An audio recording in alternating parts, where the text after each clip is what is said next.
Let's try to evaluate these two limits. The first one, limit as x approaches 0 from the left of absolute value of x over x. And this negative sign means from the values less than 0 or from the left. From left. From the left. And this is a graph of y equals absolute value of x over x from Desmos.com.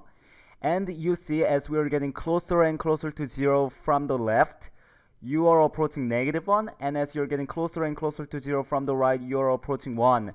When you plug 0 into it, the function is undefined. But in this case, you want to know what the function is doing as you're approaching from the left, and which in this case, that's going to be -1. Let's look at the second one. Limit as x approaches 1 from the right of greatest integer function x, which is denoted by this sign, or sometimes like this, sometimes like this, sometimes even written as floor x, is a function whose output is, let me write this down. It's a function whose output is the greatest integer less than or equal to x.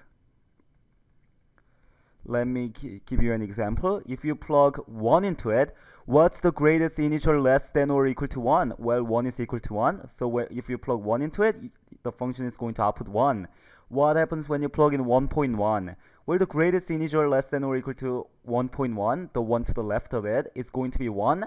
So when you plug in 1.1, you are going to get a 1 or so. When you plug in 0.9, the greatest integer less than 0.9 is going to be 0. So it's going to, the output is going to be 0. So in this case, what's the limit going to be?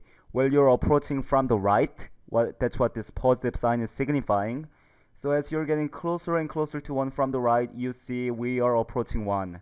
If we go closer and closer from the left, it's going to be 0.